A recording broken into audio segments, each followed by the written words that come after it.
Call the meeting to order. Yeah, good morning, everybody. It's Brent Carlton, Executive Director of Texas Medical Board. And as Ms. Guthrie said, this is a meeting of the Acupuncture Board. The time is 9:06 a.m. It is Friday, April 21st, 2023. This meeting is open to the public at 1801 Congress on the 9th floor, and it will proceed also by video conference as allowed under Texas Government Code Section 155.127. At this location, we do have two-way audio-video communication with each of the other locations during the meeting where the other board members are currently. We do have a presiding officer that is physically present at our location and the room listed on the agenda. Please note that accommodations will be available for members of the public to physically attend the meeting at our location and is subject to limitations set out by the Texas Facilities Commission seating. Members of the public are encouraged and have been encouraged to attend the meeting by accessing the video conference or audio link that was provided on the agenda. We do have, again, our presiding officer here with us in the room and a few members of our staff. There are no members of the public or any licensees or anyone else currently in the room, but our door is open and we will have a staff member down in the lobby able to escort anyone up that may show up now that we are in session. So we are ready to go to agenda item number 1, and I will call the roll. So Ms. Guthrie? Present. Mr. Graham? Mr. Weidler? Present. Ms. Carlson? Present. Mrs. Davidson? Present. Mrs. Garcia? Present. Mrs. Gonzalez? Dr. Hebert? Present.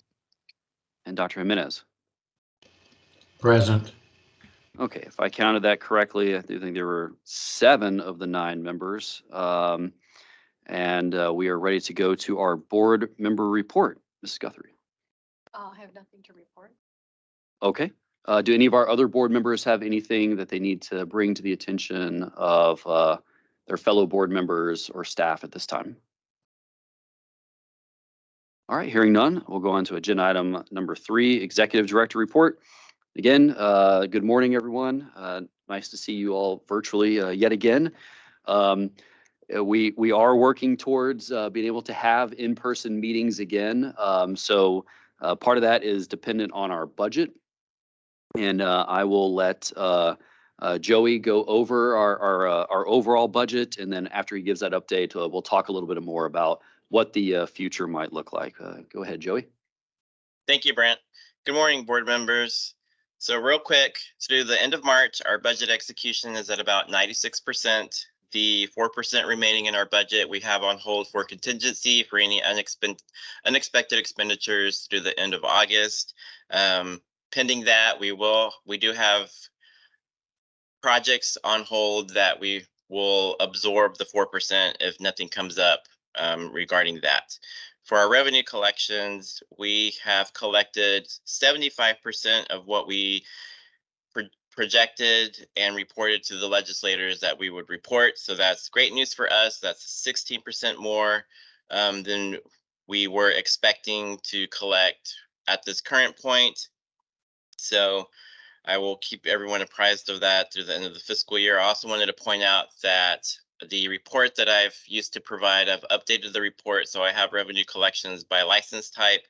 So you'll have that information moving forward. And then I also wanted to bring to everyone's attention, I did put together a report on our legislative appropriations request, and I've broken out what both what the House and the Senate have adopted and that analysis compared to our exceptional item request. So pending any questions, I'll hand it back to you, Brent. Great, thank you, Joey. Any board members have a question of Joey based on the report he's given so far? Okay, great. Thank you, Joey. Carlton, oh, sorry. Yes. Ms. Gonzalez has joined us. Great, thank you. So thank you, Joey, for your report. So as you heard, we're doing pretty well financially, but that is still keeping in mind that we did have the 5% budget reduction that went into effect in 2020 and carried forward into the current biennium. So We are still have reduced funding over what we've had in the past. And so that is part of the reason that we've still been mostly operating in this virtual environment over the last several years. Going forward, as Joey mentioned, with our legislative appropriations request, we have asked for a very sizable increase in our funding and resources to address shortcomings we have with number of staff positions, what's happened with inflation, and trying to address salaries for our staff, increasing our IT capabilities to ultimately make things better for the staff and our licensees when interacting with the board. And so we have quite a few items. It's been kind of a mixed bag of what the Senate and the House have so far agreed to give us. Overall, it is a good improvement on where we are today. The House and Senate, though, will have to reconcile the differences in the budgets that they've each passed. And the members of the conference committees for the budget were just announced yesterday. And so we look forward to that process, and hopefully we will be able to get a little bit more, at least, out of what each one have currently given us. Overall, the legislative session is going pretty well. We're down to, I believe, around 38-ish days or so left until the end of session. We've been keeping track of a lot of bills. Tori Sloan, I think so over 300 that we've been looking at.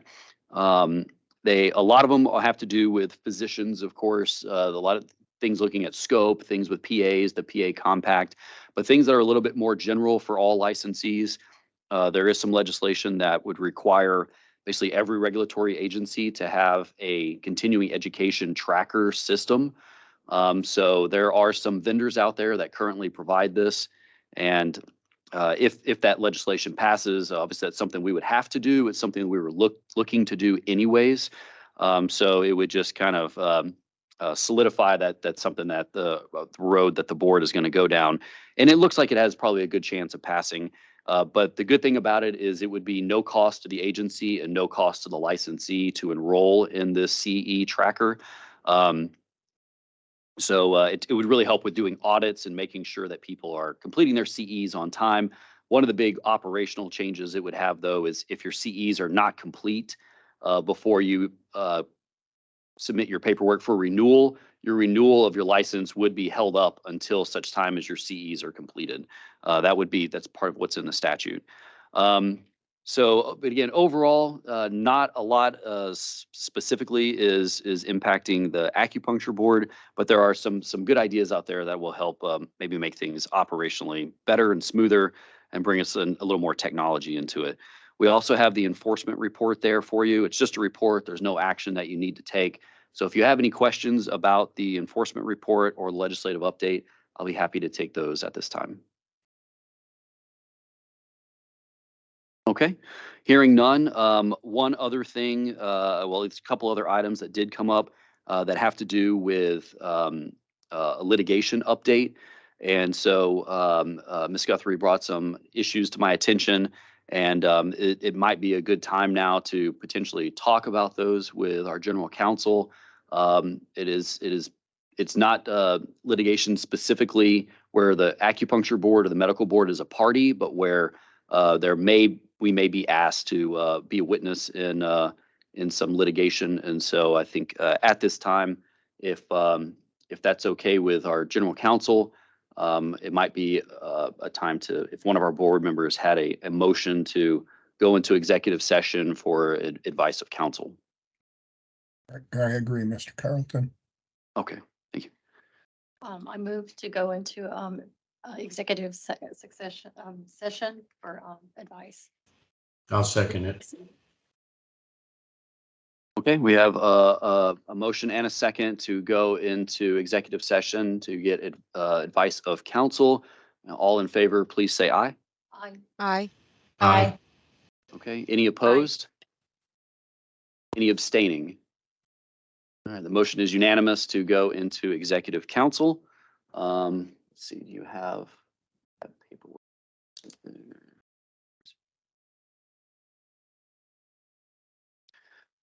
And Okay. Anne-Marie will move us to a breakout room. And as there's been no objection, the meeting is now closed to the public at 9:16 a.m. on April 21st, 2023. The meeting will continue in executive session for the purpose of private consultation and advice of counsel concerning pending or contemplated litigation, settlement offers, and/or legal matters subject to the attorney-client privilege under the authority of the Open Meetings Act, Section 551.071 Government Code. While in executive session, the board will not take any action, make any decision, or vote with regard to any matter that may be considered or discussed. All right. And You if guys the board don't need to members, do- yeah, if the board members just hang tight, we'll be moved into a breakout room. Anyone else that is not moved in the breakout room, you'll see a little logo come up that'll say that the board is in executive session, but the meeting is still going. If you could just stand by, and we will join you whenever we are done. Thank you. Okay, I'm opening the breakout room now.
Hello.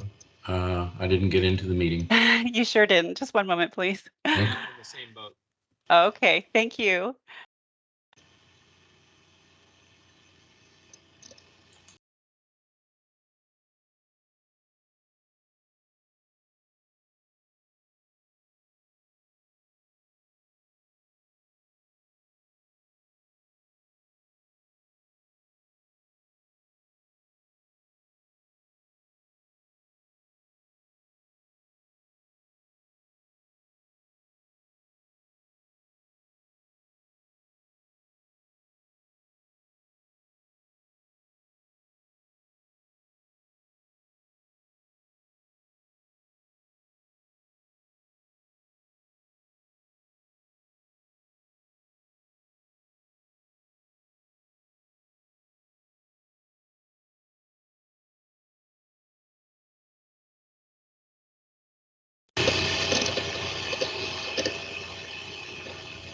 Mr. Jimenez, I'm sorry, just one moment.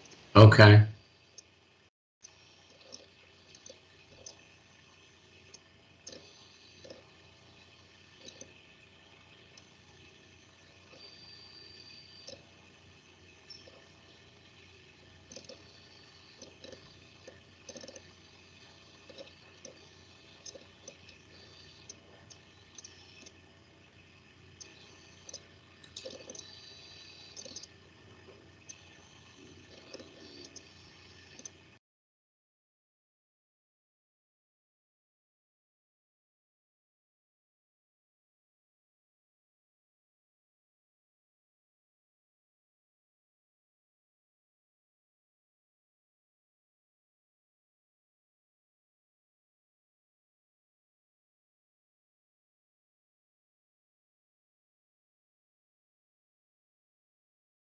This is Mary Hebert. I was not put into executive meeting. Thank you, Ms. Eber. Just one moment. I need to make a couple of adjustments here, and I will usher you all in there.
Thanks for your patience. This will just take a few more minutes.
Okay, so Ms. Carlson, I'm so sorry. Just one more, and I'm going to get you in there.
So help desk team, the issue I'm facing is that I'm not seeing Ms. Carlson available in the list of people whom I can move to breakout rooms. She may need to sign out of the meeting and then sign back in. That's I'm not so sorry if showing that's her. true. But Ms. Hebert, I'm moving you now. Okay.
Hello, everybody. Public, thank you for waiting.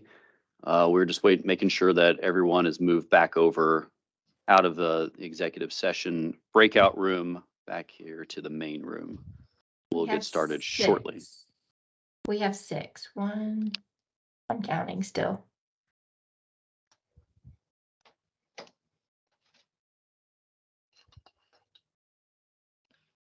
Still 6.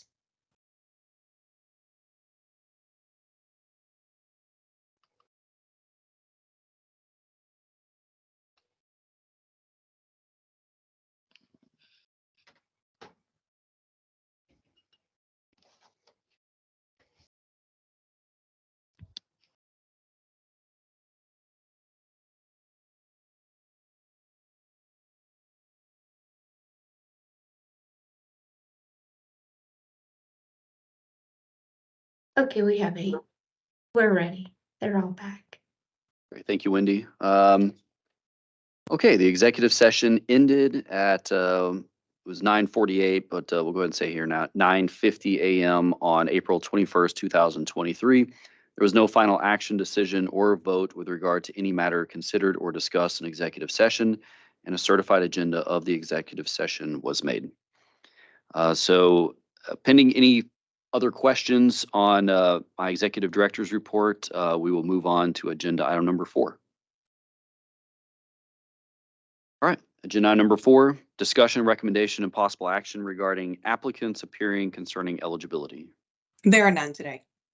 Great, thank you. Agenda item number 5, discussion, recommendation, and possible action regarding approval of AcuDetox training programs. Yes, there's one program for your consideration today. Martha Marshall and John Harvey, Executive Director from Northwest Counseling and Wellness Center located in Austin, Texas, are here today. Board members, you were provided a copy of their presentation last week. Their presentation materials in Laserfish for you to review. Mr. Harvey, Ms. Marshall, you can unmute yourself at this time and you are welcome to begin your presentation. Great. And If I yes, could, go ahead. I was going to say, before you begin, Mr. Harvey, board members, I know that the acupuncture and AcuDetox community is a relatively tight-knit community. I just want to remind everyone that if there's any kind of, if y'all may know Mr. Harvey or anything, you can continue to be and participate, or you may want to consider recusal. I think it would be safe, Ms. Guthrie, if you as a board president would verify with your board members that they are all comfortable. I'm presuming, Mr. Harvey, knowing the community, probably there's a few individuals here on this board you may know. So if we could just clarify that, and I'm not saying any board member would need to recuse, but if you know Mr. Harvey, if you've had association over the years, might be good to go on record as to how you wish to proceed as a board member. I just throw that out there as a caution.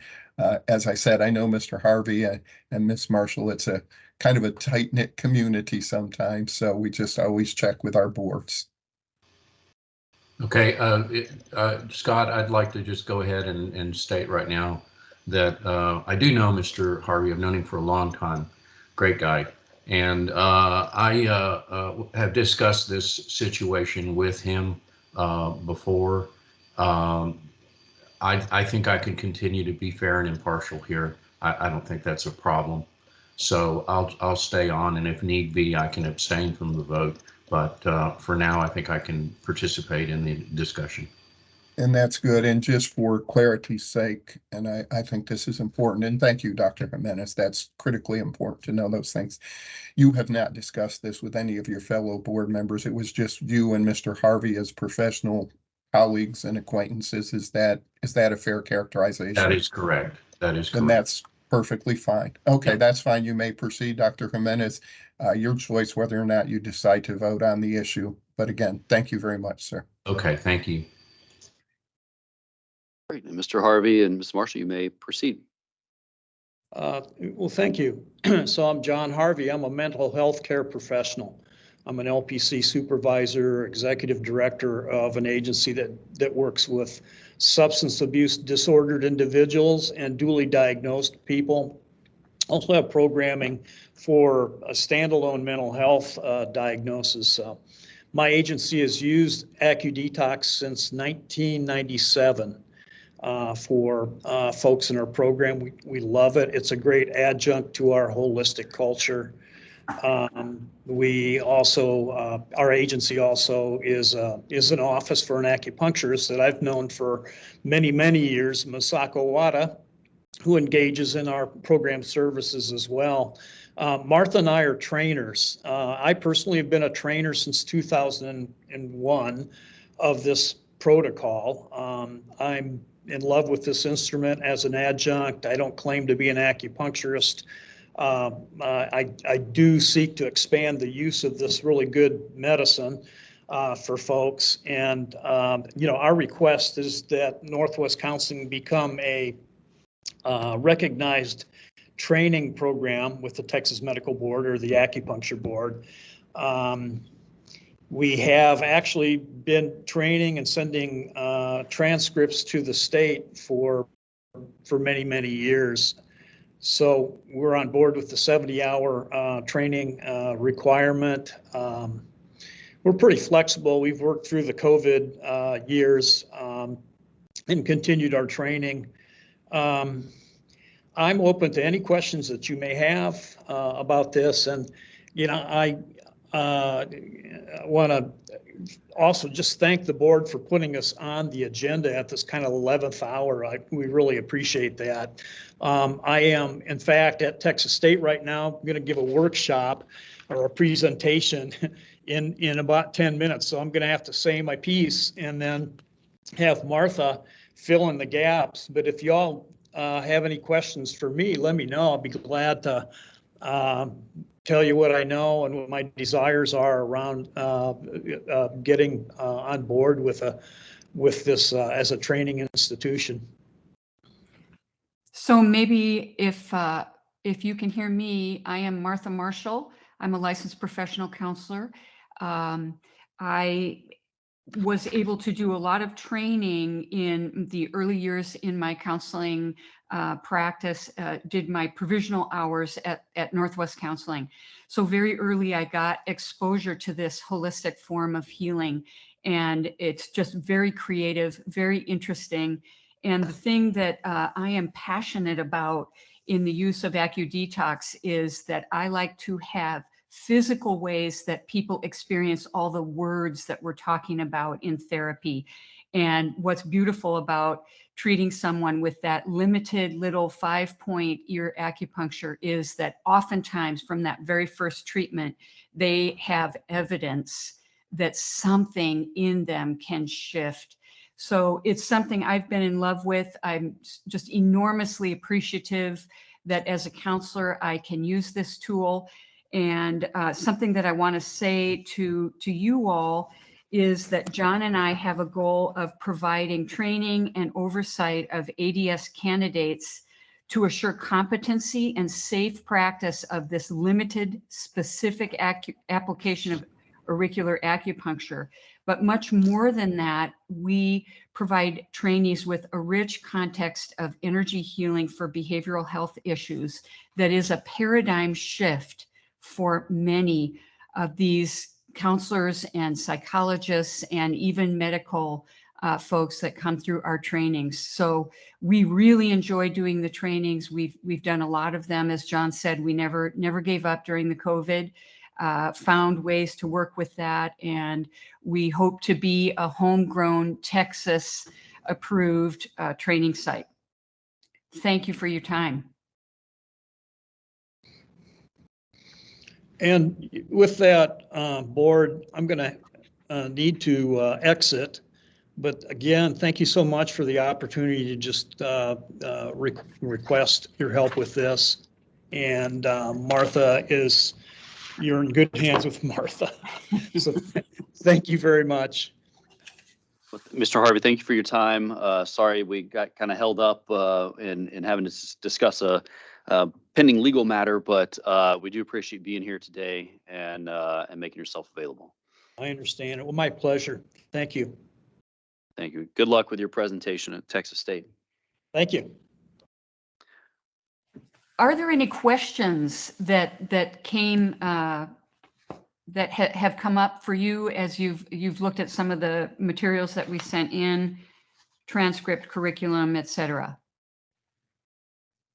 Yeah, I just want to confirm, it's just the same 5 points that you use in the NADA protocol Yes, absolutely. and nothing outside of that. Absolutely nothing outside of that.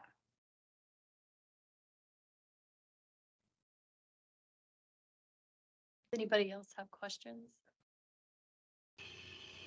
I'll go ahead and say something about it in regard to the NADA protocol that's being used. What Martha, I don't know at all. I do know John. What they're doing is really very important. The community right now of addiction medicine is looking at just an overbearing kind of problem. There's a lot of people out there that need help.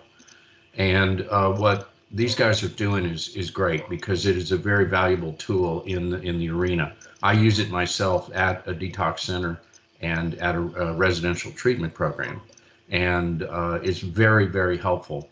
The flip side of that is that I think there are people in the acupuncture community that are uncomfortable seeing the scope of practice increasing among non-LAC or non-MD kind of people that are doing acupuncture.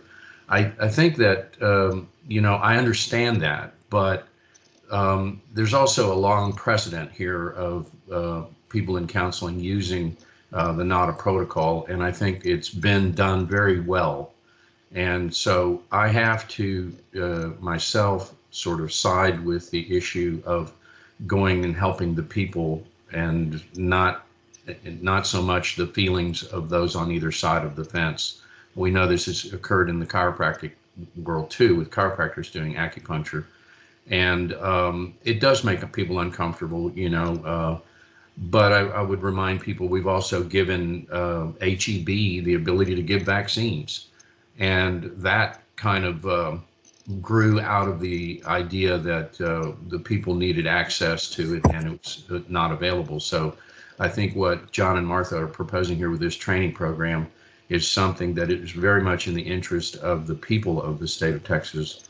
And I think you should consider both sides of this because we are acupuncture people and we do represent a lot of the acupuncture people, but the purpose of the board is actually for the population and not for the acupuncture people. So I do think we need to, carefully consider what's going on with this, and I encourage you to look at both sides. So, okay.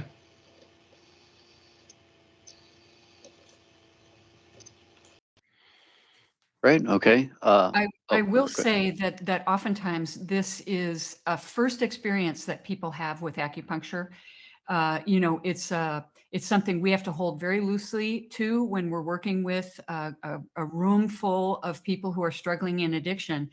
They've never experienced acupuncture, really don't know anything about it. And so it's a wonderful way that we introduce the idea of acupuncture. And, another thing that is true is that this is part of a treatment plan, and we are referring for anything that people need beyond what we're doing. And oftentimes that is referring to acupuncturists. So we get to use Masako Wada when we're working with people at John's, but out in the community, we have a variety of acupuncturists that we refer to. And I think that's a really fantastic part of what we're able to do, is just help feed people into some of these different ways to think about health and healing and supporting themselves. I know that the ear points stimulate the parasympathetic nervous system, which is calming. So have you seen them make really big progress then in their therapy by using this? Absolutely. Yes. And we have many, many direct quotes for that. So oftentimes it's just perfect to use in a counseling session because people settle down and they can actually do the work or listen and get through, some sort of an exercise or something that they need to act on. And that's almost 100% of treatment experiences, you would hear those words coming out of the mouths of people, some of the people that are being treated, Donna. Thank you. I have no further questions. So Let a me just- concern that Oh, I have is like, I feel like a lot of acupuncturists finish school and there aren't a lot of jobs that they can walk into. And not everybody's cut out to own a small business or, understand how that's done. So why not incorporate more jobs for acupuncturists and have acupuncturists on staff that can do the full scope and maybe only using the Nautica protocol to begin with, but then they still have that full breadth of knowledge for acupuncture.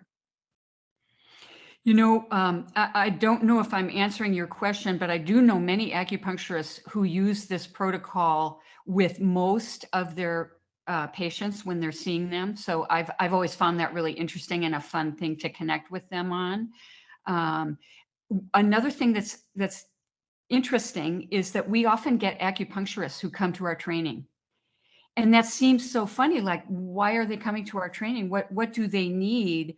But I think the mental health piece, the addiction piece, behavioral health concerns are not something they know very much about. And they really enjoy being able to be at Northwest Counseling, where we, from the first day, expose them to treatment experiences with a client population. So they first just sit with the clients and listen and hear what they have to say when they receive treatment. And that's awesome. That's how we begin the morning, the first day of our training.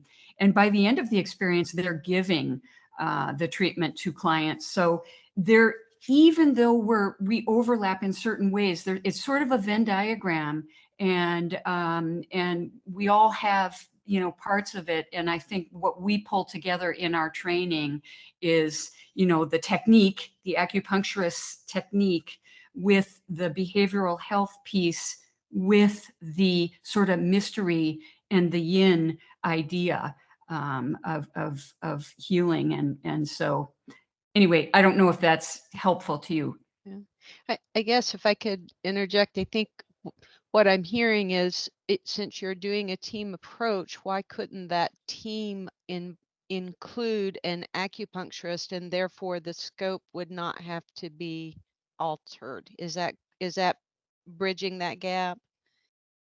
That's exactly what I was saying. You said it much more concisely than I did. Thank you. So I'm not sure what we're talking about when we're talking about the scope. We are simply asking to be one of the training programs on the list of approved programs on the Texas Medical Board application. So the scope is a law. That's a separate, that is already is what it is. We're here asking if we can be an approved training location. So John has been a trainer since 2001, submitting paperwork to the acupuncture board and getting ADSs trained and following them. I have been doing that training with him for about 5 years. Along with Claudia Voiles was another of our trainers. She is an acupuncturist. We work with a variety of acupuncturists. So we are looking for Northwest Counseling and Wellness Center to be an approved Texas-based training program. Right. And if I may jump in here in response, Ms. Davidson, Ms. Carlson, to your question. Yep. The AcuDetox is recognized statutorily and who can do it. And, there's professional counselors and chemical dependency counselors and RNs and, physicians and that type of thing. But also part of that says that an AcuDetox, to be certified as an AcuDetox specialist, you have to complete a program in a training program in the AcuDetox area that's been approved. And it says by the medical board. And what we've done historically is they've been brought to you and you approve them. step into the shoes of the medical board because you have the expertise. What Miss Marshall is requesting and Mr. Davis were requesting, or I mean, Mr. Henry, sorry, before her when he had to leave, is just for the approval of the program itself. And from what we have been able to ascertain as board staff, but it's you as the board that ultimately approves this. This meets the criteria necessary to be an approved acupuncture detox, an approved training for AcuDetox. So the issue of who can do it and scope is, we understand that's always been a concern, but that's not what this is today. But also from the standpoint, the statute already recognizes a large number of individuals other than acupuncturists yourselves that can do this type of treatment or therapy. And they're just simply seeking to be an approved provider to train the individuals who may be able to use this. Now, they can train somebody who isn't one of those licensed individuals within the program, but that doesn't mean they can practice AcuDetox in Texas, right? So Miss Marshall, theoretically, I guess maybe, I don't know how the program works, but I could walk in off the street and maybe get trained, but I could not practice in Texas because I don't have any of the appropriate professional licensing. So I think you've got to separate the two elements you're talking about. If I And could say typically, something. the only people we train are the people who are on the list in the law. Right. But you understand my example, right? That's what I was trying to get to, is there's the separation of the two of who can do it and what a Correct. training program can do. If I could just say, the use of AcuDetox in Texas is within scope, and if this request here is not about that, so it's about the training program. And I can say that I've talked to people that have trained with these guys, and I feel completely confident with what they're doing in the scope of this, not a protocol, and they're using it. They do have an acupuncturist, Masaka Wada, who works with them in the program. So it's not like there isn't anybody associated with it. So it's a good program. I can vouch for that.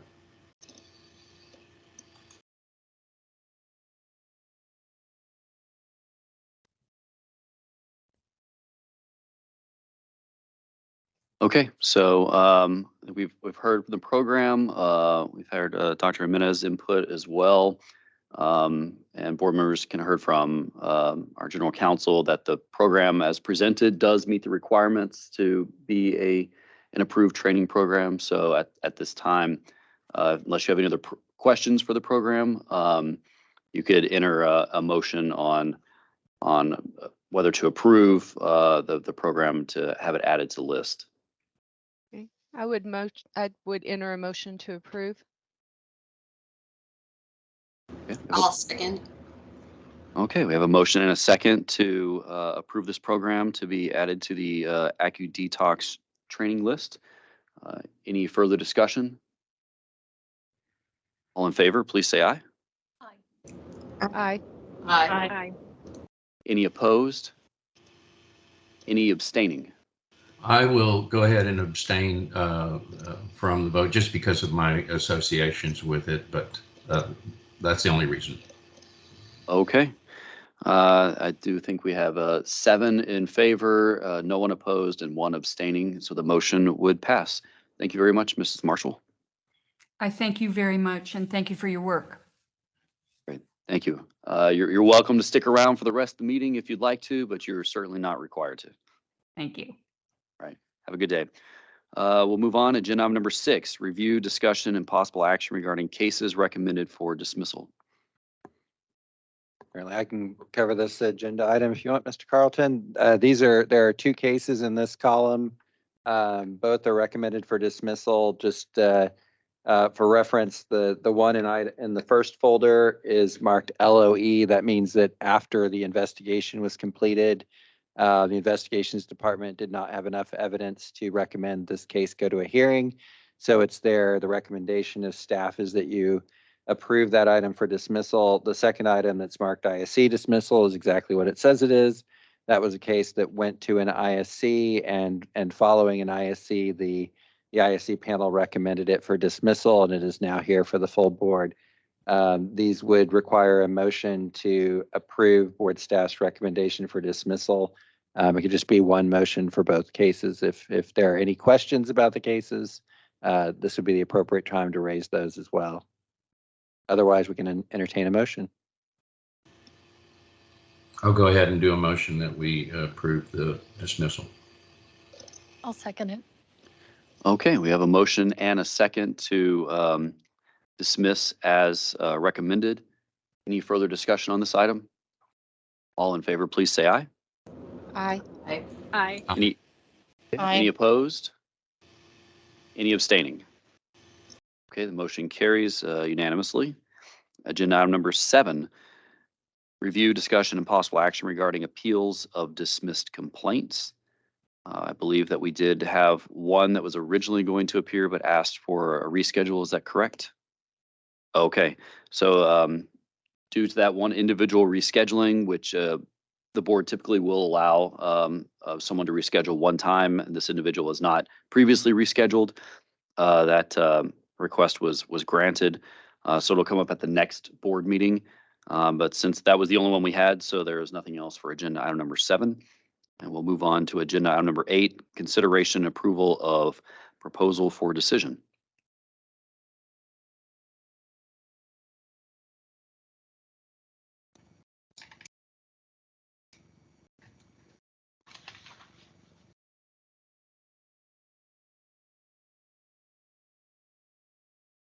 The board members, we're just getting the camera fixed. All right, there we go. Hello, my name is Amy Swanholm, appearing on behalf of board staff.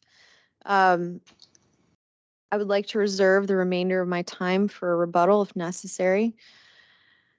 So in this matter, a SOA complaint was filed on June 11th, 2021, and a hearing on the merits was held on September 19th through 21 of 2022. The PFD was issued on February 1st of 2023 and modified based on exceptions. An amended PFD was issued on March 14th of 2023.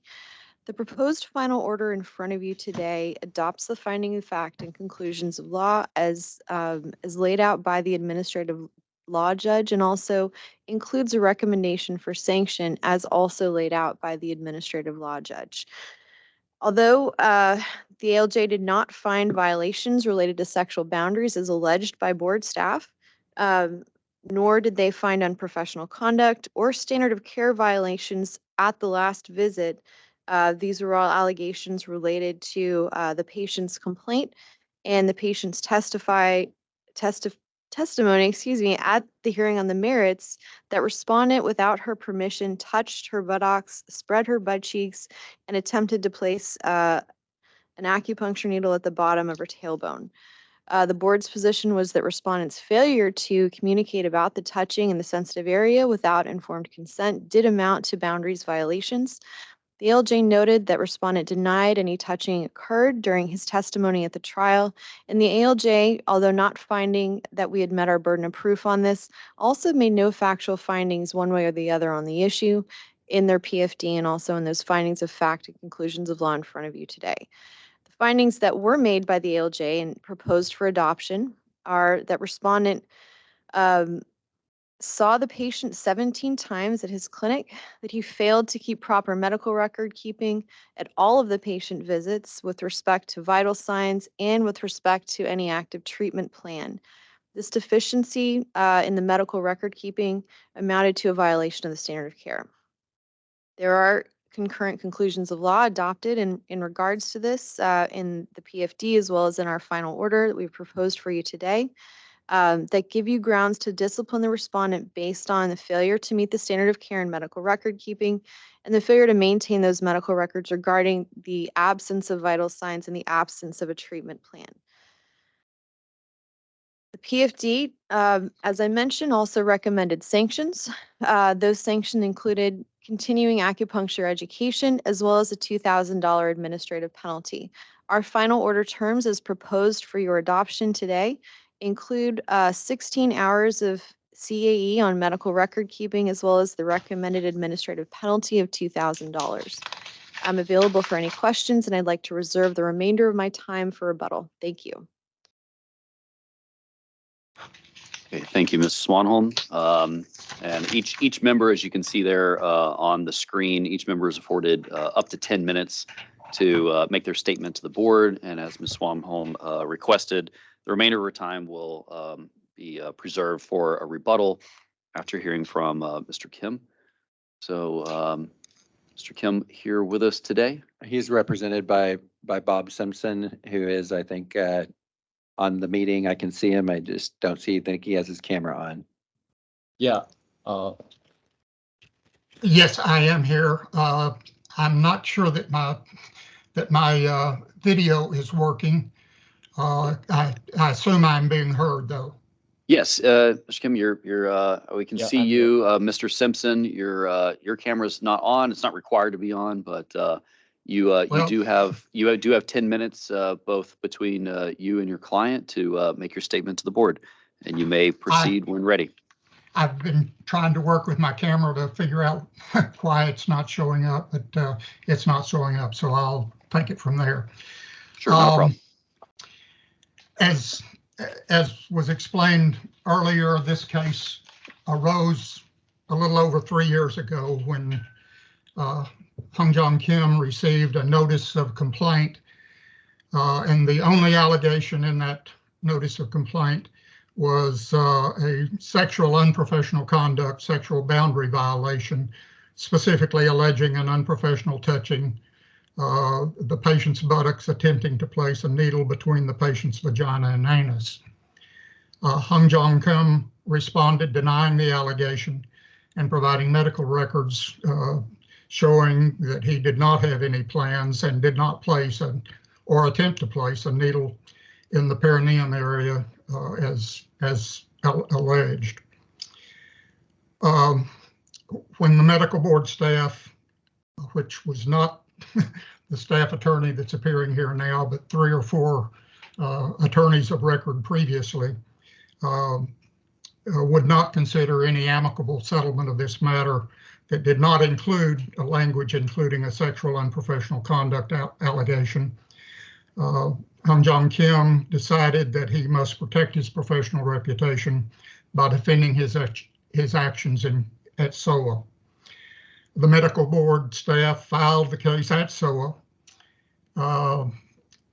including in their allegations, they embellished the facts, alleging, among other things, that on the last visit, which they had with the patient, the patient's husband did not attend, and they alleged that this was the first visit out of 17 visits that he did not attend, implying that this was the first opportunity that Hung Jong Kim had the opportunity to sexually assault this patient. The patient, however, belied that allegation in her testimony when she testified that he only attended with her for about 4 or 5 sessions at the beginning when she was being treated out of 17 visits, and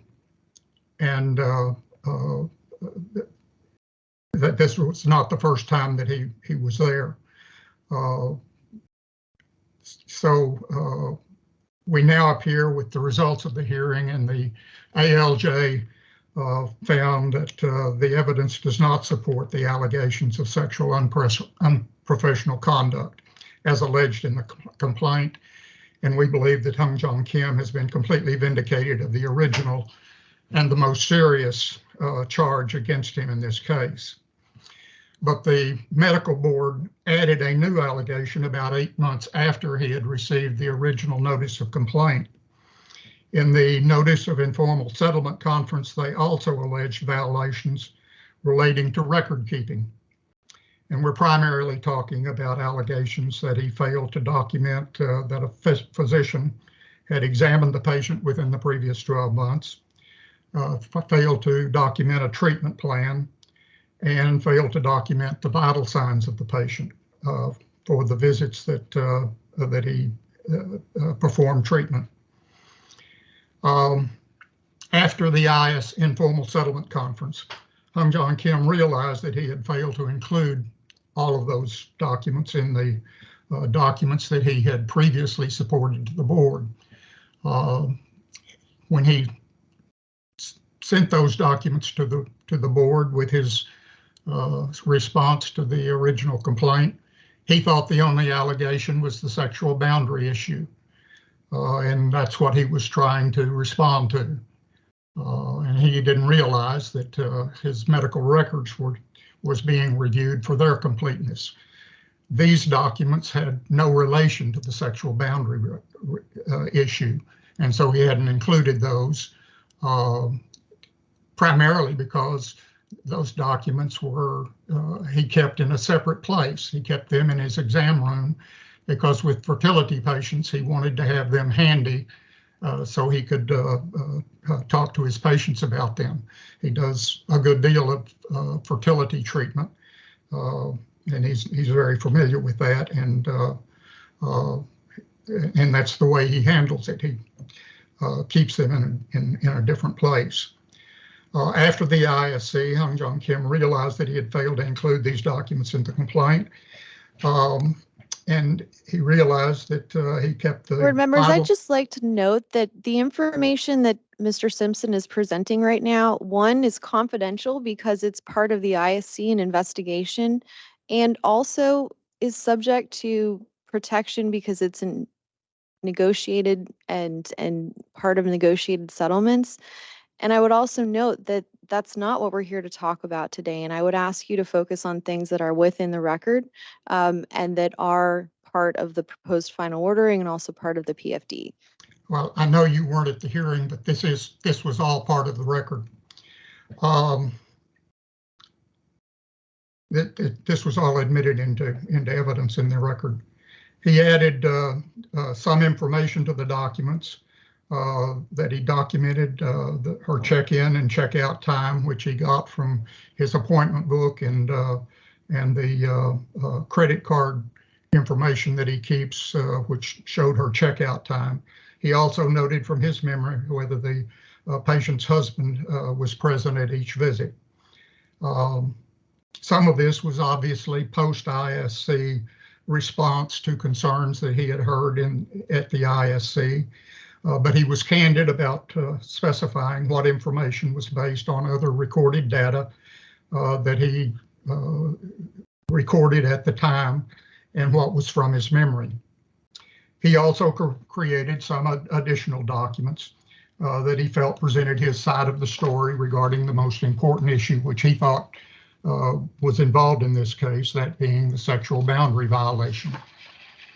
These additional documents were included in Respondent's Exhibit number 3. They added about 8 pages to the medical record, and they were admitted into evidence without objection. The dispute between the medical board staff and the respondent was whether these additional documents should be given any credibility, the staff arguing that they were not included with the medical records that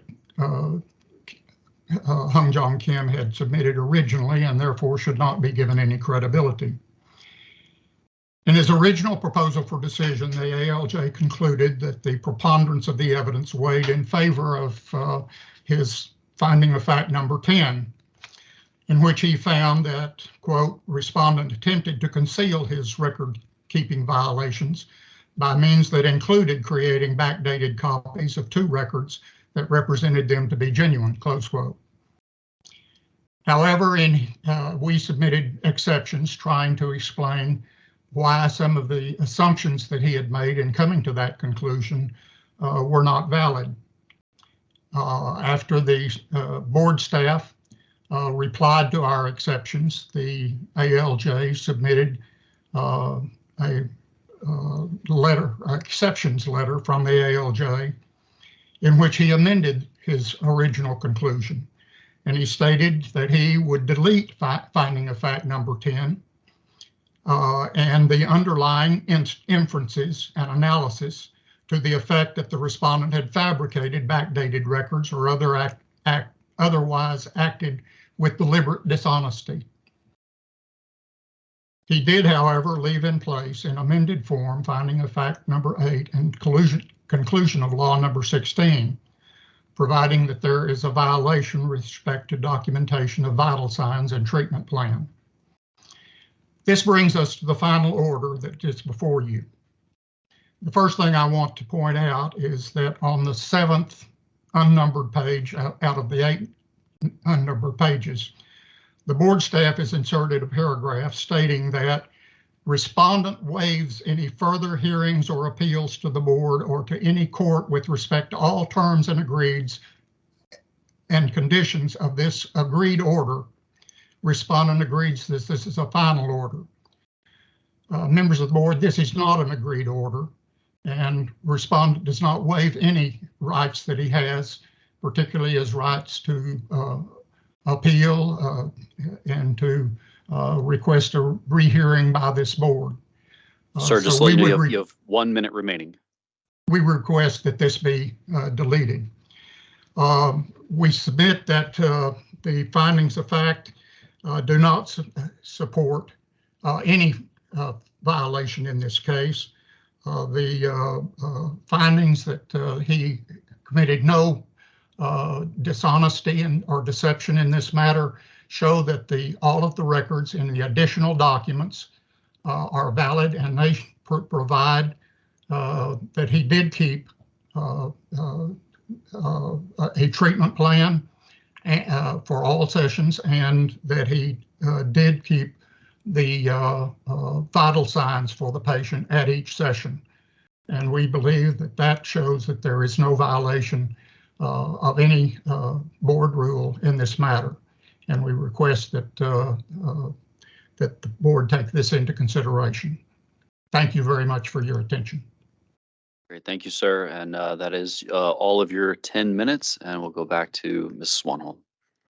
You just to begin at the end there, it's very clear from the record that the medical records were inadequate. There were things missing. There were things that were not discussed in the medical records that were initially submitted.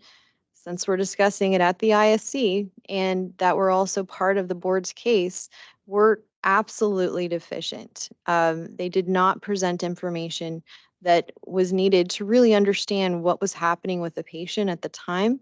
And the judge found that for us. Although board staff vehemently disagrees with the ALJ's amended PFD language as mentioned by Mr. Simpson, we would note that the medical records were dated for a day after the ISC. Now, maybe he did write them right after the ISC, but they were not shared with the board until the date that we had to submit evidence for the hearing on the merits, almost a year and a half, if I believe, after the ISC. Now, obviously, if we'd known about this, we would have engaged with Mr. Simpson and tried to come to some agreement if that was possible. But the last minute, surprise medical records that no one had ever seen before were suspect by the judge, and that's reflected in her first PFD, the first PFD. Again, we disagree with the amendments to that, but we understand that the judge made that decision based on the information they found, that there was no requirement that records be created in a contemporaneous manner for acupuncturists. So, okay, here we are. You still have overwhelming evidence as found by the judge that respondent was not engaging in the necessary documentation needed to understand what happened with this patient and to understand what the plan of treatment was for this patient. We would ask that you adopt the findings of fact and conclusions of law as proposed. We would note that and thank Mr. Simpson that the inclusion of the agreed order language was purely a typo, and we're happy to strike that in your consideration of the order offered by board staff.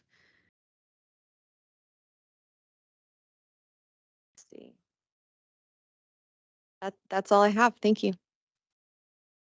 Great, thank you, Ms. Swanholm and Mr. Simpson. So now the board. All right, hold on one second. Sure, and I can just, Mr. Carlton, if you don't mind, obviously, this is an order recommended by board staff. If the board members have CAE topics that they think might be more appropriate than just a general, this is just a recommendation. So if you have topics, if any of you have a specific CAE recommendation that you think would be more appropriate, any board member can make that anyway. And so I didn't mean to jump in there, Mr. Carlton, I just did want to make that clear because the administrative law judge made these recommendations, and so staff kind of gloms onto that. But you all are the specialists and the experts and the appropriate CAE to apply, and so this is just a recommendation. I just wanted to jump in and make that clear. Thank you, Chris. Yeah, I was going to say, now you've heard both sides as well. This is the board's opportunity to ask questions about the findings of fact, conclusions of law, about the agreed order that's presented before you today. And again, just so you kind of have an idea of what range you have, the board has a lot of options available to it that could range from dismissal to adding additional terms. It's really up to you on what to do based on the findings of fact, conclusions of law, the questions that you asked today, and the information you give back, and the presentation from Amy and from Mr. Simpson. So you can go ahead and ask any questions that you might have at this time.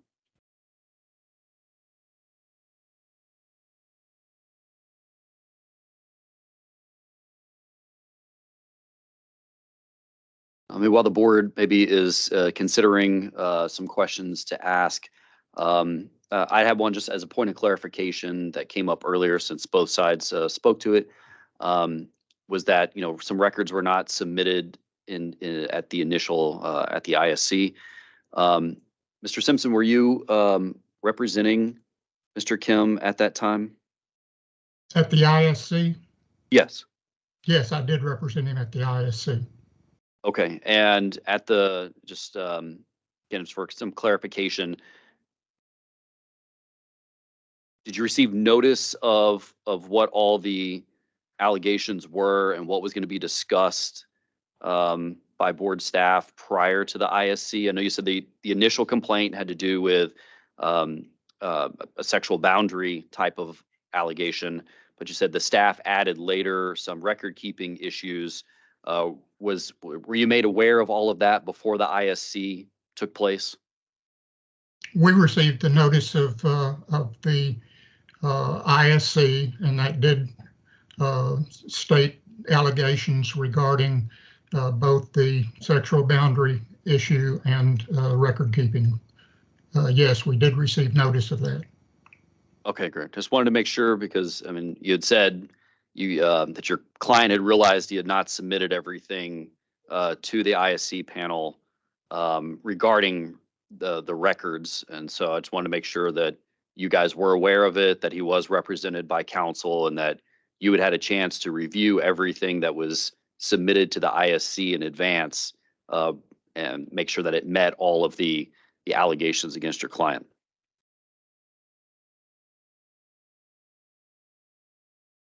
Did you have anything? Yeah, Amy, go ahead. I'm sorry, what? If I could weigh in just to address that, jurisdiction at prior to the filing of the SOA complaint was not contested to at the hearing on the merits. That's in the PFD, and I don't believe we've had any arguments prior to this about whether or not the board has jurisdiction to move to file the case at the State Office of Administrative Hearings.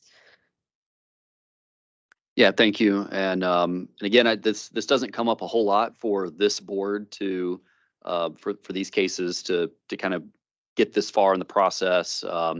And so, some of the comments that were made earlier about, there was an initial allegation and then some additional allegations that were added later. That is normal of what happens with the board staff and what they look at. It's possible things could go in reverse. Someone could make some type of a record keeping allegation, and then upon reviewing the records, find standard of care violations that are evident in the record. This one, it kind of went the other way. There were some standard of care violations, and then upon reviewing the records, found deficiencies in the record. So I just wanted the board staff to be aware that is normal that more things can be added based on the initial complaint. And that's proper as long as the licensee, and especially if they're represented by counsel, their counsel is made aware of all of that before going into the ISC. And it sounds like that was all done correctly and was not challenged prior to today. Yes, and If I could may, ask a question, why was the secondary charge? Why were the secondary charges brought about? Was it because the case was difficult to examine because of the lack of record keeping? What brought that about? So in not getting into confidential information about the investigation in a public forum, what I can say is that generally our process when we're investigating these types of allegations is to obtain the medical records from the provider and then have those medical records reviewed by an expert that can opine upon them. We did gather those medical records, and through the investigations process, without getting into details, oftentimes when the records are reviewed and it's identified that they're deficient, the the medical board and the acupuncture board historically has held the perspective that if it's not documented, then the understanding is that it didn't happen. When it comes to vital signs and with the treatment plan for a patient that we're missing from the records here, the understanding would be that those vital signs were not taken or that there was not a plan. Understandably, 17 courses of treatments, there probably was a plan, and the respondent can testify to that and can make those arguments themselves. But there was no documentation of it over the course of those 17 different records for those 17 different visits. Okay, because it seems to me if you're asked to provide records for a case that's being investigated, that you provide the entire chart that you have, and coming back at a later time and saying, oh, there's more that I'm adding in here, does not really seem appropriate to me. And so it appears that there is some sort of a deficiency in the record keeping here. The vital signs, I think, at times could be excused, but a plan of care is the major portion of the record. And if you're asked to provide that record and it doesn't have any kind of plan of care, then yeah, you have to assume that there really wasn't any thought put into that. So it seems to me there is a records violation here. And just to provide a little bit more information about the acupuncture board's record gathering process during the investigations, what we're doing is we're actually issuing a subpoena that then the licensee has an obligation to respond to with the requested information within a certain time period. And when they're submitting that record, that information back to us, in this case, medical records for the patient, they're also swearing that they're submitting the full and complete records for that patient. That's in the affidavit that we ask that they submit back with us. And if they don't submit that affidavit, obviously our investigators are going to go ahead and seek it and try to receive confirmation that they have received all of the records for the patient and all of the information that was requested by the investigators during that investigation stage. We did that here. Let me challenge that. The affidavit that you have does not state that it is the complete medical record. I have looked at that in detail, and there is nothing in that that says this is all the medical records. So it is not correct to state that the affidavit states that this is all the medical records. And I'd be happy to verify that. I may have misspoken. It might have been actually in the subpoena language itself as requested, but we'd be happy to verify that. At the same time, there is the understanding that if we're asking for the medical records, we're asking for all of the medical records. And may I stop? Hold on. I want to stop right here. Everybody stop. And Mr. Simpson, it's been time since I've seen you. It's good to hear from you. Good to see you again, Scott. Yeah, you too, Robert. The issue here is, and I understand your question, Dr. Jimenez, and I understand what Ms. Swanholm is explaining, and I understand Mr. Simpson's response. what you have to consider today is what is in the record in front of SOA and what is in the proposal for decision. Now, if during the course of the hearing at SOA, there was a discussion over the validity of or what the subpoena said, as Mr. Simpson represents, it doesn't say complete full medical records. Ms. Swanholm saying she has to check it. If that's not in the records at SOA, if the subpoena was not introduced, then that's outside the scope of that. What was done during the investigation itself is outside of the record. What you have today is what the record at SOA has. What I understood, and again, you have a great deal of latitude, as Mr. Carlton said, but basically it comes down to the judge found a records violation of some type. Mr. Simpson says, well, I understand, but I don't think you should penalize my my client for that. And I think there's some issues about the records violation that he may not agree with. Ms. Swanholm is saying it's clear on its face that there's a records violation that was found. That is what you have to decide today. You're not going to drill into, or even if the ISC documents were in there, you don't drill down into what preceded the ISC unless it's within the records.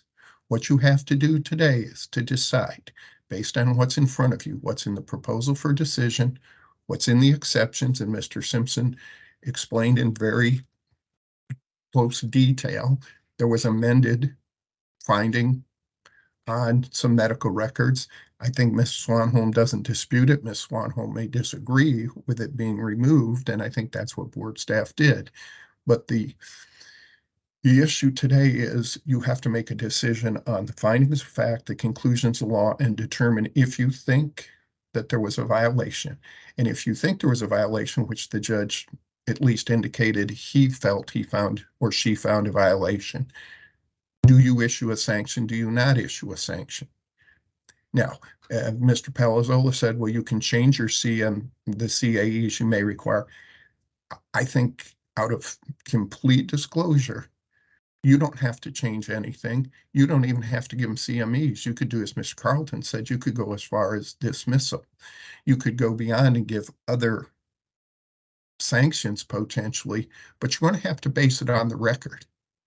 So I will tell you right now, if you say, and I'm going to use a very extreme example, if you say revoke this gentleman, I'm going to tell you right now as general counsel, don't do it, because Mr. Simpson, I've known him for many years, is going to appeal and you're going to lose at least on the sanction.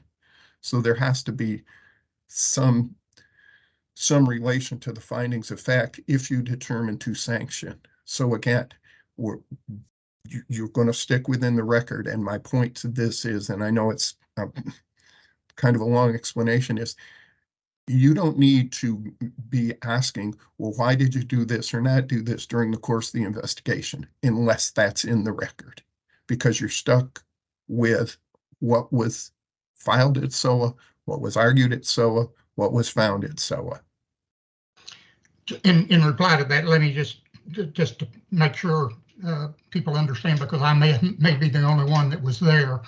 The subpoena was not introduced into evidence, so it was not there. The affidavit was introduced into evidence, and I think that clarifies everything that impacts on what you were talking about. I'd be happy to offer further clarification, Mr. Freshour, if you'd like. Okay. Sure. Mr. Simpson is correct. However, I have and can speak generally about the board's standard language in all of our subpoenas, which I'm sure Mr. Simpson is correctly familiar with based on his frequency in representing licensees in front of medical board, the medical board and other boards under the umbrella of the medical board, that the standard language in our subpoena that we issue does state that we're asking for the complete and accurate medical records. Right, and I think that's good, Ms. Swanholm. I don't think that's necessary, and I think everybody needs to be clarified on that. But again, what my job is to do, and I appreciate that, Mr. Simpson, is The subpoena and its language itself is not there. The affidavit was filed. To a certain degree, what the subpoena said didn't say what was received at ISC, wasn't received at ISC, is relevant but not determinative, because what the judge found was, and the judge heard a lot of what you're hearing today, but the judge heard it over an extended period of time and not in a 10-minute summation, is all of these records, arguments back and forth. And from the appearance of the proposal for decision, the judge found that board staff was correct in the assertion there were medical records violations. Whether they were late produced, should have been produced sooner, should have been produced at the time of the ISC, isn't necessarily the factor that you look at, because what board staff alleged was the records that were produced, and they were disputed. I'm not saying that, but what was produced, disputed or otherwise, was apparently insufficient according to what I read in the PFD. So again, have to be careful where your decision is. I just want to be sure, as Mr. Carlton said, you don't see these often, and there are limitations as to what you can consider. You can't consider anything that was not within the record at SOA. Okay, the records were at SOA. The affidavit was at SOA. The subpoena was not at SOA. The issue of jurisdiction, which is a good point, was not contested. So nobody's disputing that this was not appropriately before SOA. They're disputing, frankly, what the SOA judge found. And Mr. Simpson is saying, even if you think the SOA judge got it right, Mr. Simpson may not agree. He doesn't think his client should be sanctioned, even if there was a violation. I don't mean to step into your position of advocacy, Mr. Simpson, or yours, Ms. Swanholm. I'm just saying, in summary, this is what you're considering. Let me just try to clarify my position about that. What I'm saying is the contest that the staff made regarding whether the additional documents should have been considered at all was based on the fact that they weren't introduced, or they weren't provided to the board staff originally, back 3 years ago. And the ALJ found specifically in his letter regarding exceptions that that was not sufficient, in his view, to find that they weren't valid, that they weren't part of the medical record, and that there was no deception. Based on that, I am saying that they have to be considered, and there was part of that medical record, the vital signs and the treatment plan, and they have to be considered. That's part of the record. Now, the sufficiency of those documents is not at issue. The reason they're not at issue is because the expert witness did not consider these documents. We filed those a month before the final hearing. Board staff did not choose to submit those documents to their expert witness to review. And without an expert review to consider the sufficiency of those documents, there is no evidence regarding the sufficiency of the documents. So the fact that the documents were there, I am suggesting, is sufficient to show that Hung Jong Kim complied with the board rules. If the expert had opined that they weren't sufficient in some way, then there may have been some evidence to the contrary, but there was no such evidence. I'm suggesting that there is no evidence based on the ALJ's determination that there was no deception with regard to Hung Jong Kim, that his testimony regarding when he made these medical records and what he did with regard to these medical records was exactly correct. Maybe he should have produced them originally. We don't disagree that he probably should have, but that doesn't change the fact that he did have them, and he did produce them at the final hearing, and that's what is before this board. That's what you are bound by. And we believe that that shows that there was no violation of any record-keeping violation. If I can respond, board members. This patient was seen by a respondent between June 1st and October 14th, 2019. We did not get any copies of these medical records until prior to the hearing on the merits, which was in, I believe, September of 2022. At taking respondent at his word, which we questioned and did question and challenged that at the hearing on the merits, these medical records were still created after the ISC was held, which was, and I apologize, I don't have the date directly in front of me, but I believe it was in 2021. So at the very earliest, these records that claimed to have his treatment plan at the time and vitals that he somehow remembered, years later, were created after the ISC. Just on a practical level, I question whether he remembered all of those numbers from all 17 visits over that, year plus period.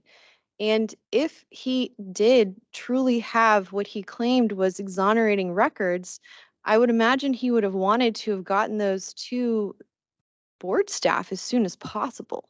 Yet we did not get them until we were filing evidence for the hearing on the merits.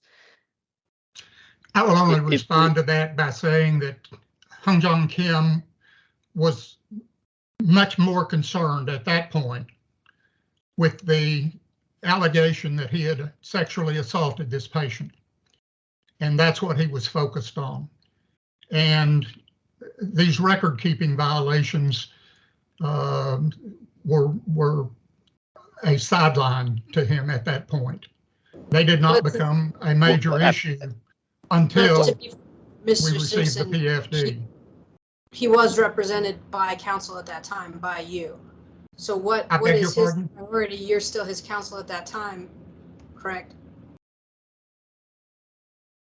The question, Mr. Simpson, from Board Member Gonzalez she was just confirming you were his counsel at the time of the ISC and in leading up to it and preparing for it. Right, so he's not without professional advice that any allegation is any less important than any other, that he needs to put forth his evidence and his records in response to all allegations, correct? That is correct, but I will point out that that is not part of the record. So I think there's a lot of discussion back and forth on, what was presented when, and as Mr. Freshour pointed out as well, we're trying to keep this to what were the findings of fact, conclusions of law, and what were the final findings of the in the PFD by the ALJ. I know there were some exceptions that were made.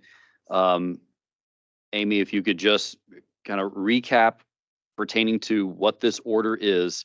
I know they said that there were, after additional responses from both sides and exceptions, item number 10 was struck, but I believe, was it item number 8? And was there another one that remained? And that is what is leading to staff's recommendation for this order. Yes, sir. Okay. And what was the final findings of the ALJ after everyone's testimony, evidence, exceptions, and everything? Respondent generally saw the patient 17 times at respondent's clinic.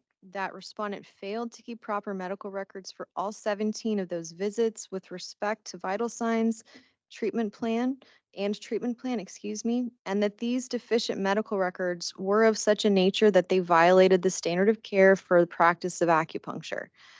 There are commensurate conclusions of law found by the ALJ that support that. If I may, not to bring up anything else, but I do want to just note in response to your question, Ms. Gonzalez, that these allegations regarding patient care and medical record keeping were in our SOA complaint. They were also the subject of an expert report that was disclosed to respondent very early in these proceedings. So he had notice in early 2022 that this was something board staff was pursuing and that we were bringing an expert to testify about this at the hearing on the merits. But just to wrap up, what you have in front of you is a proposed final order that adopts the findings of fact and conclusions of law as found by the ALJ and as concluded by the ALJ after, a lengthy hearing on the merits after reviewing all of the evidence submitted. Although board staff does not agree with all of the findings made by the judge or absence of some findings that we did pursue, we do think that the recommended sanctions are fair considering what was found. At the same time, you do have the ability to go above that or below that, as Mr. Freshour noted. It's your discretion. We would ask that you consider the facts in their entirety and issue an order that is fair and protective of the Texas public. Thank you. And if I may, at this point, Mr. Carlton, board members, I think at this point, and if you have more questions, that's certainly well within your purview. If you think you have enough information, you can do a couple things. You can vote right now what board staff has proposed. If you have something else in mind, you could certainly put that forward as a proposal. If you want to talk more in detail about the proposed order, some of the findings, the argument you've heard from Mr. Simpson, from Ms. Swanholm, and you need some advice from me as your general counsel, along with Ms. Pajak and Ms. Tuthill, you can always go into executive session for advice of counsel, and I can describe for you in somewhat of a similar fashion what I've articulated publicly here is what your options are, what the kind of the process is that you can do, and your legal options available with the proposal for decision with all due consideration for board staff's position and proposal, as well as taking into account everything that Mr. Simpson has put forward in his representation of his client. You don't have to, but it's available to you. Scott, I think Ms. Guthrie would like to go into an executive session. So if you want to make that motion. Yes. Yes, I move we go into, take the board into closed section for a private consultation and advice of counsel. Do I we need would a second that. Okay. Okay, we had a motion and a second to go into an executive session for private consultation and advice of counsel. Any further discussion on this motion? All in favor, please say aye. Aye. Aye. Okay. Aye. Any opposed? Any abstaining? All right, the motion carries unanimously. The time is 11:02 a.m. on April 21st, 2023. Having been no objection, the meeting is now closed to the public, and the meeting will continue in executive session for the purpose of private consultation and advice of counsel concerning pending or contemplated litigation, settlement offers, and/or legal matters subject to the attorney-client privilege under the authority of the Open Meetings Act, Section 551.071 Government Code. While in executive session, the board will not take any action, make any decision, or vote with regard to any matter that may be considered or discussed. And for this particular executive session, this will be limited to board members, general counsel, director of operations, myself, and IT staff. Other staff members have already left the room, including Ms. Swanholm and her team. So at this time, anyone that is in the public, as before, just you don't need to do anything. Stay where you are, and the board members will move into a breakout room, and we will return when the executive session is over. Thank you. Okay, one moment and I will open the breakout room. It takes 1 to 2 minutes for everyone to move, and it should go a little more smoothly this time.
All right, we're starting to move back out of the executive session. This may still take another minute or two, so we'll just hang tight until we see that everyone has made it back over, and then we can resume the discussion.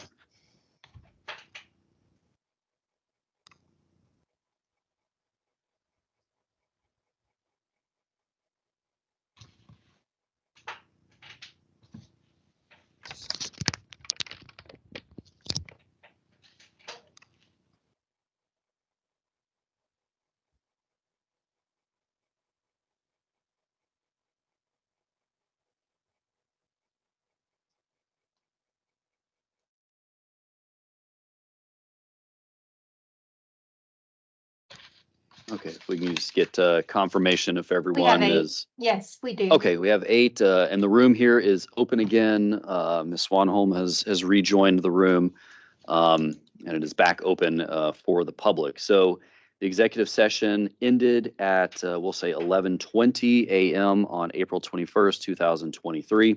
There was no final action, decision, or vote with regard to any matter considered or discussed in executive session.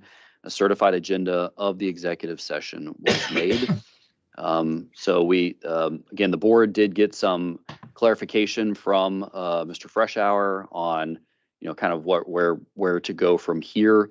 Does anyone on the board have any follow-up questions or anything for Mr. Simpson or Ms. Swanholm or any of the staff or each other at this time? No.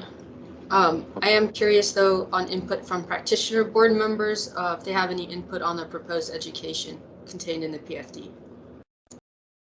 Okay, so it sounds like if the board was going to move forward with some type of order and required CAE, does anyone have any input or thoughts? Again, the board staff has the recommendation of 16 hours of CAE for record keeping. And again, that's up to the board whether to go lower than that, higher than that, take that amount. Does anyone have any thoughts on if there needs to be anything different as far as what those CAE need to cover?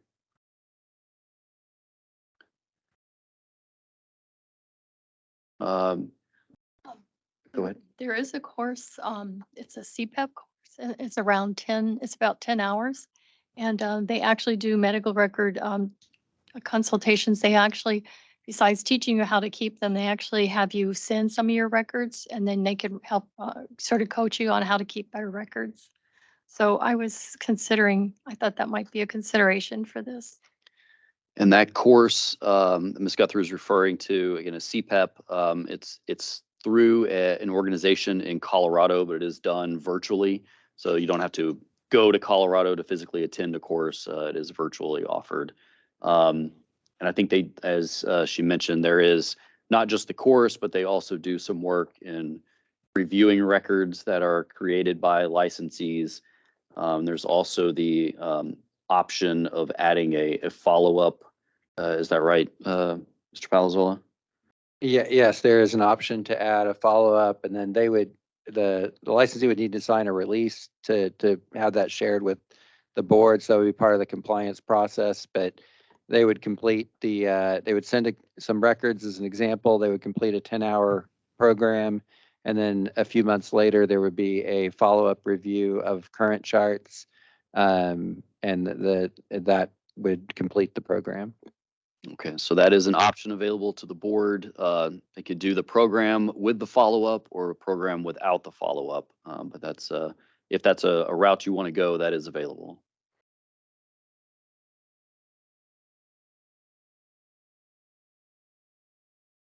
And if there's no further questions or discussion, this would be the time for any of the board members to enter a motion regarding the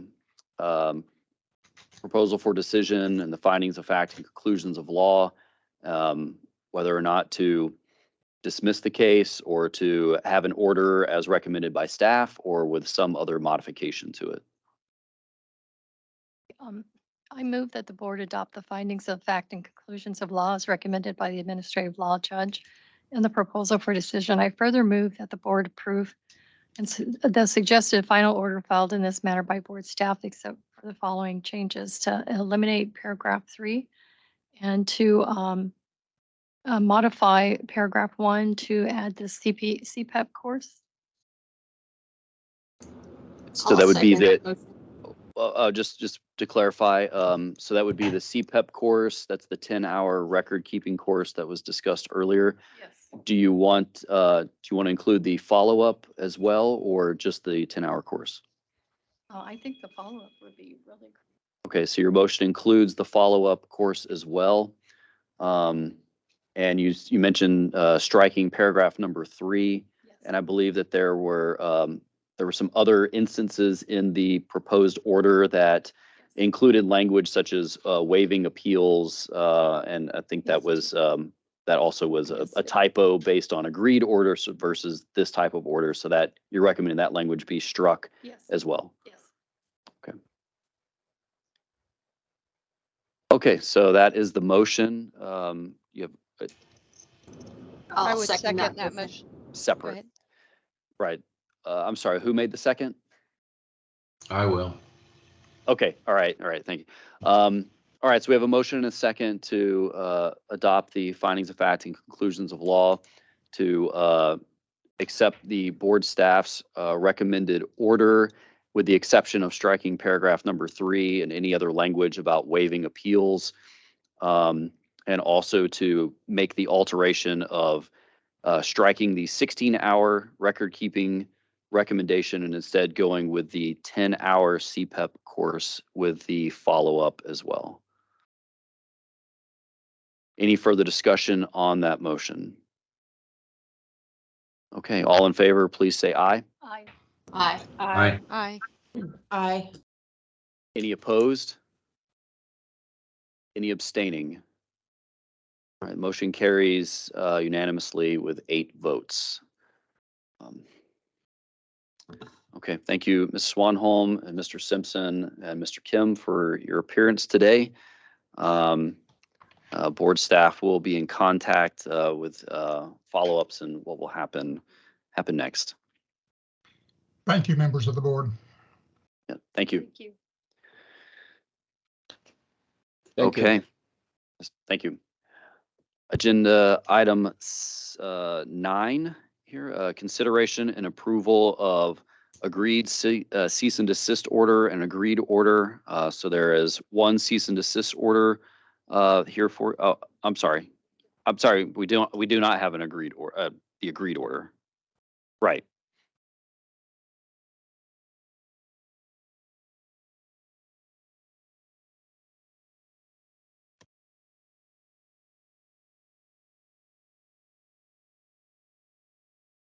Okay, so there was potentially a last minute agreed order that was going to be available today, but we have not received the signature page of that, so it is not something that the board can adopt at this time. So it would just be the consideration approval of the agreed cease and desist order that is before you.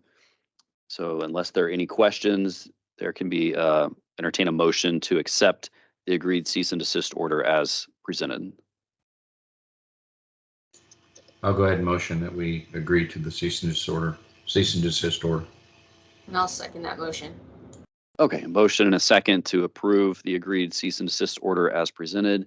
All in favor, please say aye. Aye. Aye. Any opposed? Any abstaining? All right, motion carries. Agenda item number 10, consideration approval of remedial plans. There's one.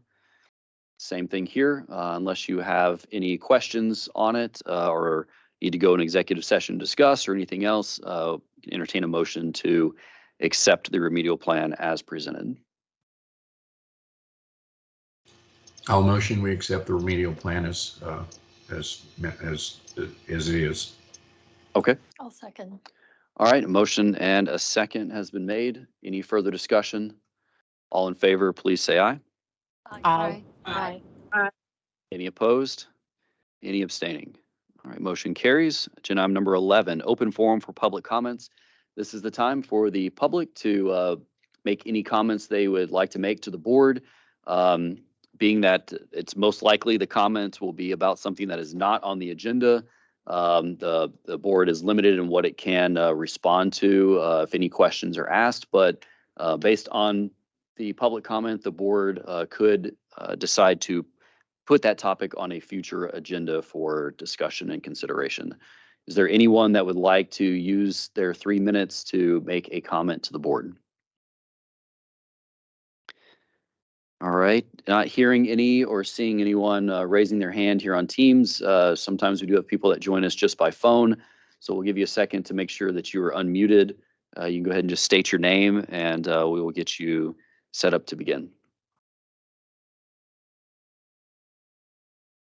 Okay, hearing none, that will complete agenda item number 11. Agenda item number 12, consideration and approval of the September 16th, 2022 board meeting minutes. You should have those meeting minutes there for you to review in your folder. If there are no recommended changes, then we can take a motion to accept the meeting minutes as presented. I'd motion to accept. I'll second it. Okay, we have a motion and a second to accept the meeting minutes as presented from the September 16th, 2022 board meeting. All in favor, please say aye. Aye. Aye. Any opposed? Any abstaining? All right, motion carries, and that brings us to our last agenda item, agenda item to adjourn. Unless anyone would like to stay on any longer, we can do so, but if not, we need a motion to adjourn. I'll motion we adjourn. I'll second. All right, we have motion and a second to adjourn. Any further discussion? All in favor, please say aye. Aye. Aye. Any opposed? Any abstaining? Okay, the meeting is adjourned at 11:30 a.m. On April 21st, 2023. We thank you all, as always, for your time and public service to the state of Texas, and we wish you well, and we will see you at the next meeting. Thank Take you. care.